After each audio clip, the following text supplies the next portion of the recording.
Welcome to another episode of Life and Whiskey. As always, I am Jordan. Today, I just got done doing the last video, number what was it, 325. Going through my notes from watching or from tasting the Van Winkle 10, the Lot B, the George T. Stagg, and the Thomas H. Handy. And I got done talking about, hey, don't chase stuff and blah blah blah and expense and yada yada yada. Went to the cheap liquor store here in town, and they had a bottle of Hancock's President's Hancock's Reserve here, single barrel offering from Buffalo Trace. It's ringing in at 44.45% ABV, which makes that 88.9 proof. And picked that up. I paid, again, this is why I bought this thing. I paid $46.89.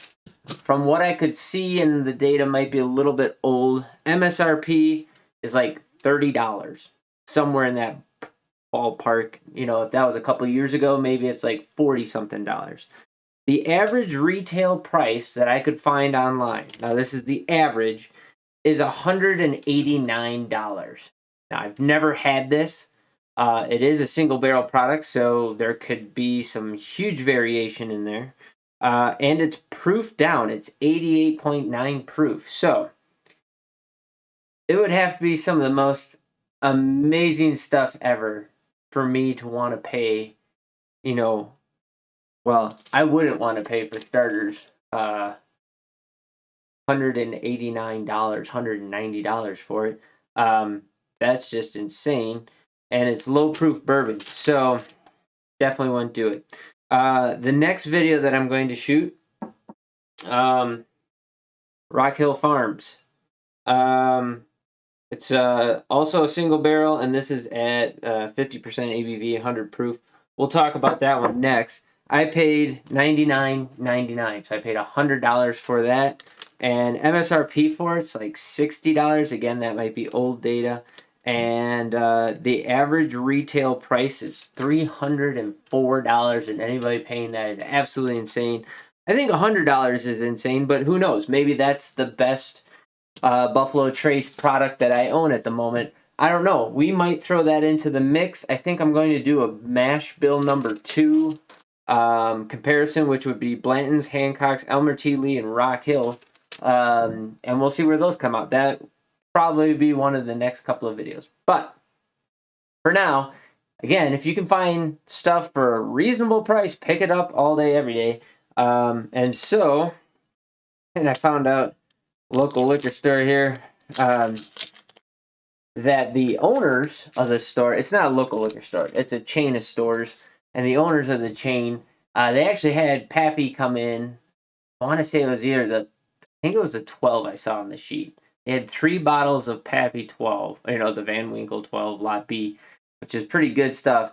They bought all 3 of them, so they basically got them in and then got them for themselves. Okay, they own the chain. What are you gonna do about it? That's the way the world works. So I'll probably never get my hands on any of those. But those were pretty decent. But this is my first chance and taste at Hancock's. Smells really, just coming out of the bottle, it smells really good. For 88 proof, man. That is interesting. I would say this has more of a Four Roses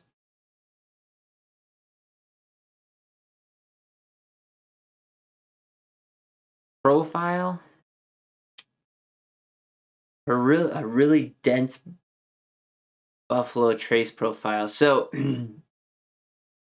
from being that it's mash bill 2, you can smell a little bit the difference between, the Buffalo Trace and those things. It's got a little bit of spice on the back end, a little bit of oak.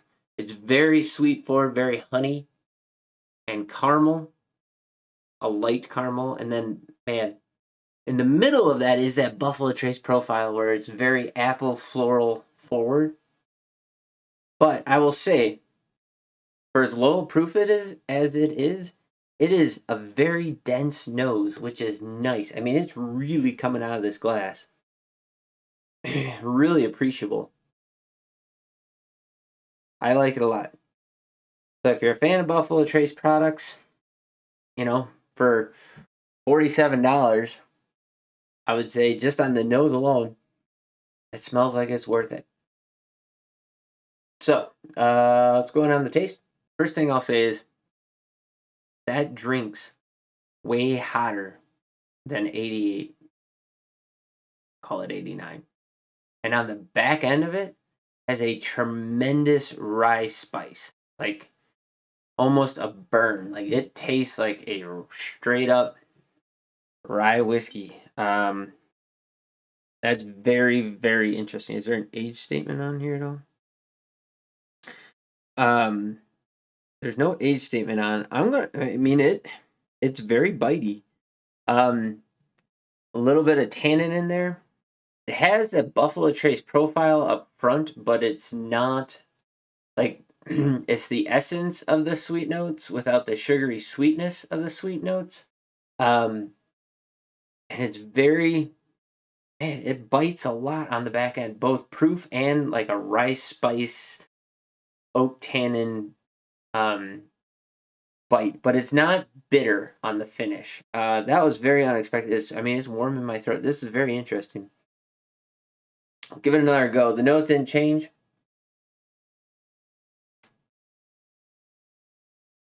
Yeah, up front, it's the essence of sweet honey, caramel, and then there is a bitterness that is picking up, a bitterness and a spice that's picking up kind of mid palate and carrying all the way through to the end, along with a ramp of ethanol all the way through there. I have to say, if I were paying hundreds of dollars for this particular bottle, and I don't believe it's a single barrel, but I don't think there's not, at least not that I can see. Sorry, there's some black writing on here.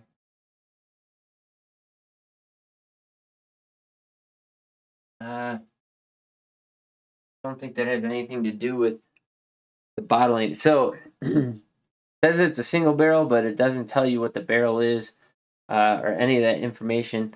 I'll have to look it up because I don't know. I'll see if there's a little bit of black writing and stuff on there, but part of it is like the 5 cents in Michigan and Vermont for recycling. Although does that say L23? 23 18 01 0117. That looks like a timestamp of some sort. Yeah, I don't know. I'll have to look up and see if there's a barrel code in that writing. It's very hard to read because it's right on these etches here into the glass, so it makes it very difficult to read. But we'll see. But man, that is, if you're a rye spice person, this particular bottle, and this is a 2023 edition. Man, the nose is just so dense and viscous, but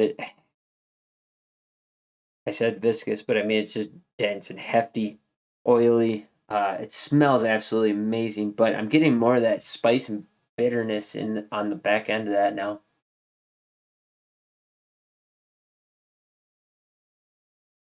I will give it this.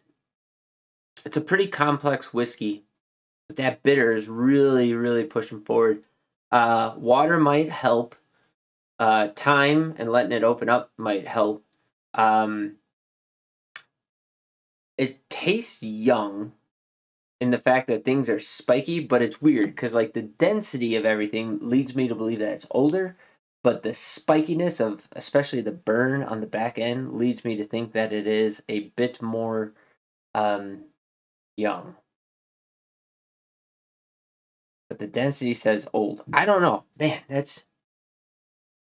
I can't put my finger on it. And I can't put my finger on whether I like it or not. So this particular bottle, again, single bottle, or single barrel, so it's hard to really say one way or another, but I'm gonna have to go through this one a couple of times to see if I really, really like it. I paid $47 for it. That's a lot of money to pay for something you don't like, but on the same token, um, that's not the end of the world. That's a reasonable price point. So if you can find it for that, sure, give it a try. Single barrel products. I got that Henry McKenna in there. I'm not super a fan of that one, the 10-year. And again, I just got a little bit out of here, so that bottle might open up and this might become my favorite bottle. We'll have to see. And again, I'm going to do the head to head with that Mash Bill 2, those bottles, and we'll see who comes out on that one. Because Blanton's, oddly enough, after I kind of ran it down multiple times, as not that I didn't run it down as being bad, I ran it down as not being as good as like my E.H. Taylor or some of the other ones. Actually beat it out in a blind for me. So let that be a lesson to you. But I'm curious, like, man, the nose is just amazing. But like I said, here in town, picked it up for $46.89. Man, it has so much spice on the back end of that. Mash bill number 2 from Buffalo Trace. It is Hancock's Reserve President's single barrel bourbon whiskey, running it at 88.9 proof. Yeah, I would not go chasing this if it's anything above MSRP or thereabouts. If you're paying average retail, 189, which means there's some that are like $200, $230. I've seen some for like 170. Man, yeah, I wouldn't pay anywhere near that. So if you can find it for a reasonable price, definitely check it out. With that, I'm going to dive into the next bottle on the next episode. Like, comment, subscribe if you haven't already. And thanks for watching. We'll catch you in the next video.